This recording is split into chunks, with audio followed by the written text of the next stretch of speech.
ተመልከቱ አብርሽ የለቀቀው የሩታን ወዳጆች ያበሳጨውን ቪዲዮ ከሄርሜላ ጋር ሆኖ ስሙ አንድም ሰው እንዳይቀር ግብዣ ለቤት ይላል። ተመልከቱ። አዲስ ምዕራፍ ሊይዝ ነው ህይወቴ ይኸው እድሜ ለሷ በፍቅሯ አምሮ ጎኔ እኔም ወግ ደረሰኝ አይኔን ባይነው በአይኔ እያለ ነው እንግዲህ ተመልከቱ። አይኔን ላይ ነው ባይኔ። አብርሽ አይንህን ግን እስካሁን አላየህም ነበረ። ተመልከቱ እንዴት ፍንድቅድቅ ብሎ በቲክቶኩ ሲለቅ እንደነበር ተመልከቱ። ሄርሜላም እንዴት ደስተኛ እንደሆነች።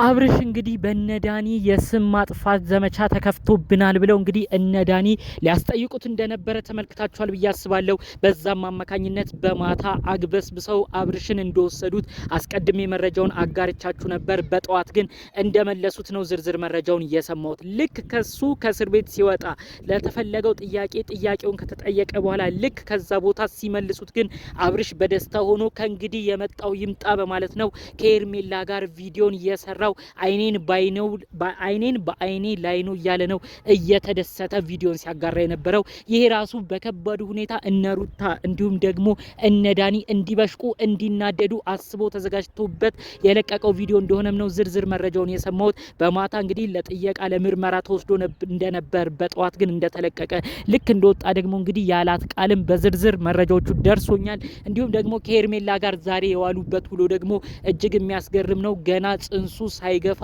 ማስታወሻ እያለ ፎቶዎችን ሲነሳ እንደዋለም በዝርዝር መረጃው ደርሶኛል። ሩታ ይህን ነገር ደግሞ በድንገት ሰምታ ቪዲዮን በቲክቶክ ተለቆ አይታ እጅግ አብዳ ነው። ምን ማለቱ ነው አይኔን ባይኔ ላይ ነው የሚለው? ከዚህ በፊት እኔስ አይኔን ባይኑ እንዲያይ አላረኩትም ወይ እያለች እያለቀሰች ሁሉ ዛሬ ተመልክተናታል ብለው ስለሷም ዝርዝር መረጃዎችን አድርሰውኛል።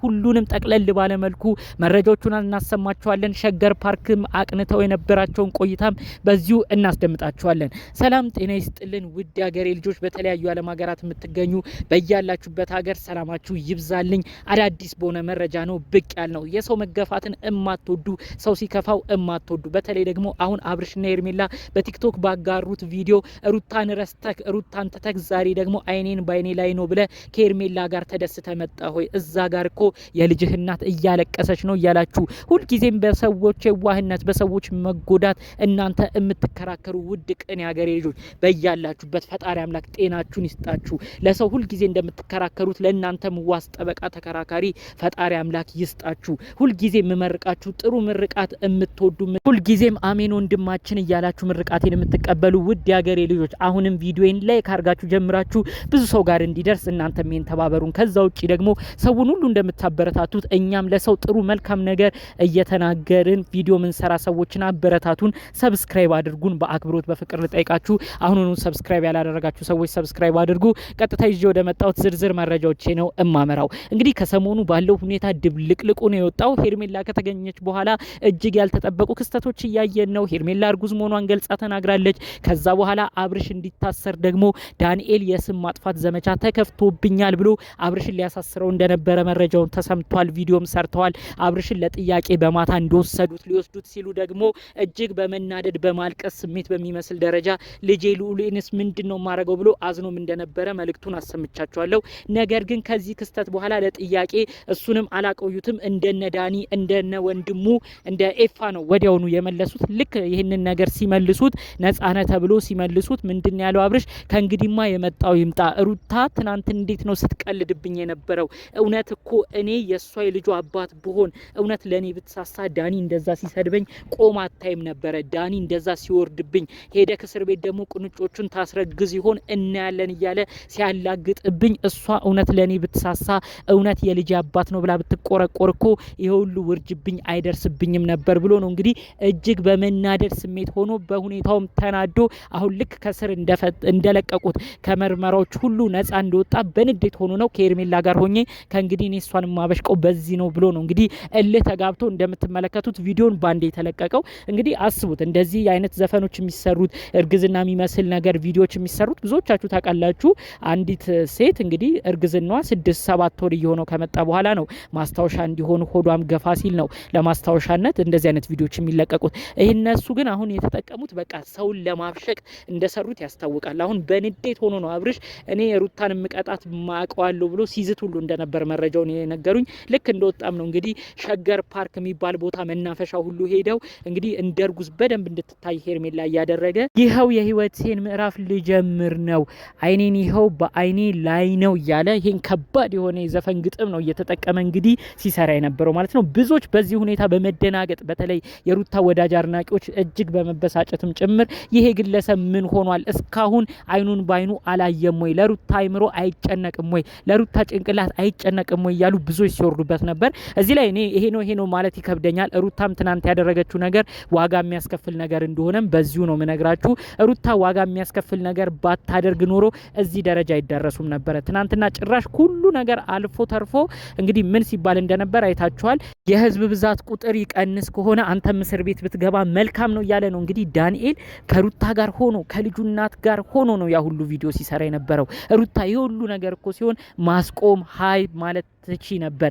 እንዴት ነው በዚህ ያህል ደረጃ የሰው ልጅ አንድ ሰው ሲናገር ቆመሽ የምታዩ? ለዛውም የልጅሽ አባት የሆነን ግለሰብ ይኸው እሱም ደግሞ ድጋሚ እልህ ተጋብቶ ሌሎች ስህተቶችን ነው ባንድ እየፈጸመ እየሰራ የሚገኘው። እንግዲህ በቀጣይ የሚኖሩት ዝርዝር ጉዳዮች ሁላችንም የምንመለከተው ነው። ከዚህ ሁሉ ቪዲዮ በኋላ ደግሞ የተለቀቀ አንድ ሀሳብ ደግሞ አለ። በቲክቶክ ነው ይሄ ቪዲዮ ተጋርቶ የነበረው። አብርሽና ሄርሜላ ነው ሲቀባበሉት የነበረው። አይኔም ባይኔ ነው የማየው እያሉ የዘፈኑ በመናፈሻ ቦታ ሆነው በቅርቡ እንደምትወልዱ ሁሉ አስመስለው ነው ቪዲዮን ሲለቁት የነበረው። ሩታ ይህንን እንዳየች በጣም በመደንገጥ ነው እንግዲህ ለልጁ ራሱ የማይጨነቅ ሉሌ ወደፊት ሲያየው እንኳን ምን ይላል ብሎ እንኳን የማያስብ የልጁ አንደኛ ዓመት እንኳን ሳይከበር እሱ ወደ ሌላ የሚያመራ የወረደ እያለች ነው በጣም በብስጭት ሆና ስትናገር መልእክቶቿን ስታሰማም ነበር እያሉ መልእክቱን ያደረሰኝ ማለት ነው። እነዚህ ሰዎች መካከል እኔ አሁን ወሳኝ ነገር መናገር እፈልጋለሁ። እልህ መጋባት ዋጋ እያስከፈላቸው መጥቷል። እባካችሁ አብርሽን እንዲሁም ደግሞ ሩታን በቅርብ የምታውቁ ሁለቱ በጋራ በኖሩበት ጊዜ አብረው በነበሩበት ጊዜ ከነሱ እጅ የበላችሁ የጠጣችሁ ሰዎች እነዚህ ሰዎች እልህ መጋባታቸውን እንዲያቆሙ እባካችሁ መልእክታችሁን አስተላልፉልኝ። ይሄንን ምለው በደንብ ይሄንን ነገር በማሰብ ነው። አብርሽም ሩታም አንድ ላይ ይኑሩ፣ ግድ አንድ ላይ ይጣበቁ ማንም አላለም። ነገር ግን ለተወለደው ልጃቸው ዋጋ የሚያስከፍል ንግግርን እንዳይናገሩ ነው መልእክቴን የማስተላልፈው። ትናንት ሩታ ስህተት ሰርታለች። የልጇን አባት የሆነ ግለሰብ እንግዲህ አሁን ደግሞ ከቁርንጫ ታስረግዝ እንደሆነ እናያለን እያለ ዳኒ እላፊ ቃል እየተናገረው ነበር። ይሄ ነገር እንግዲህ ልጁ ወደፊት ሲያድግ ምን ይመለከታል? ሩታም ባለችበት የልጁ አባት እንዲህ ሲሰደብ ምን አይነት ነገር ነው ወደፊት የሚፈጠረው? በዚህ በኩል ደግሞ እንግዲህ አብርሽ አይኔም ባይኔ ላይ ነው እያለ ደግሞ ዘፈን የሰራበት መልኩ ደግሞ እጅግ ያልተጠበቀ ነው። ሉሌ ገና በቅጡ እንኳን 1 አመት ሳይሞላው አብርሽ ምንም ልጅ አይተህ እንደማታቅ ይሄ ተወለደው የመጀመሪያ ልጅ የአብራክ ልጅ ልዑሌን የመሰለ ልጅ እሱን እንደምንም አለመቁጠር ይታያል። በአንድ የፈነደቅ አይኔም ባይኔ ላይ ነው፣ አዲስ ምዕራፍ ነው፣ አዲስ ህይወት ነው እያልክ የምትናገረው ወደፊት የኔ ልጅ ሲያይ ምን ይለኝ ይሆን? በተለይ መጀመሪያ ልጅ ሲያዝንብኝ ይሆን ብለህ የምትሰራቸውን ቪዲዮዎች ቆም ብለህ እንድታስብ ነው መልእክቴን ሀሳቤን ማስተላለፍ የምፈልገው። እነዚህም ቤተሰቦች ግን በተመለከተ ብዙ ጊዜ ቪዲዮ የምትመለከቱ ውድ የሀገሬ ልጆች ምን አይነት ሀሳብ ምልከታ አላችሁ? የእናንተን ሀሳብ ምልከታ በኮመንት በጨዋነት ብታሳውቁኝ ደስ ይለኛል። በጠቅላላው ይዤ የመጣሁት መረጃዎች ይህን ይመስል ነበረ። በሌሎች ቪዲዮቻችን እስክንገናኝ ሰላሙን ሁሉ ተመኘውላችሁ። ሰላም